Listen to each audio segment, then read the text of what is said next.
আজকে দেখাবো vanilla ice cream. তো আমি এখানে 2 লিটার দুধ জাল করে নিচ্ছি, প্রায় হাফ কেজির মতো করে নিচ্ছি। হাফ কেজির মতো করে নেওয়ার পরে এটাকে ঠান্ডা হওয়ার জন্য ফ্রিজে রাখছি। তো এখানে নিয়েছি হুইপ ক্রিম। এই তো আমি ট্রপিক্যাল হুইপ ক্রিমটা নিছি। এখানে আমি প্রায় 1 কাপের পরিমাণ হুইপ ক্রিম নিয়ে নিতেছি। হুইপ ক্রিমটা আমি ভালো করে ব্লেন্ড করে নিব। অ্যাকচুয়ালি দোকানে যে আইসক্রিমগুলো পাওয়া যায় সেটাতে কিন্তু শুধু ক্রিম দিয়ে আইসক্রিমটা তৈরি করে না, তারা সেই সাথে লিকুইড দুধও ইউজ করে। কারণ শুধু ক্রিম কখনো আইসক্রিম হয় না, ওইটার টেস্ট আসলে দোকানের আইসক্রিম মতো আসবে না। তো যাই হোক, আমি এখানে ক্রিমটাকে ভালো করে ফোম করে নিছি। এখন দিয়ে দিয়েছি ভ্যানিলা এসেন্স।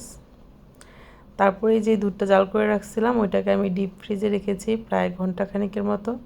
এখন দুধটা যখন একদম ঠান্ডা হয়ে গেছে, বরফ হয়নি, আমি ঠান্ডা হয়ে গেছে একদম, তো সেই পর্যায়ে আমি হুইপ ক্রিমটার সাথে এটাকে মিক্স করে নিতেছি। তো দেখুন এটার ঘনত্বটা কীরকম হয়েছে। তো যখন ভালো করে মিক্স করা হয়েছে, তো আমি এখানে 2টা বক্সের মধ্যে নিয়ে নিতেছি।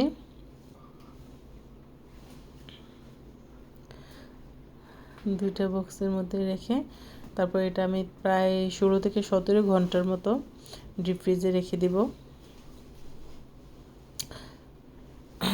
তো ডিপ ফ্রিজে রেখে দেওয়ার পরে এতে 16 থেকে 17 ঘন্টার পরে আমি প্রায় এটাকে বের করে নিয়েছি। দেখেন একদম জমে গেছে আর কত সুন্দর মতো এটা একদম বসে গেছে দেখেন। তো এই তো এখন আমি এটা কেটে আপনাদেরকে দেখাই দিচ্ছি কেমন হয়েছে আইসক্রিমটা। আর খেতে একদম সেম টু সেম দোকানের মতো ছিল। আপনারা বাসায় ট্রাই করে দেখবেন কেমন হয়েছে।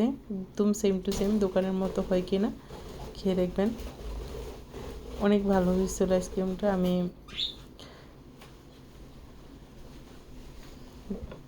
কেটে দেখাইতেছি, দেখেন একদম দোকানের মতো।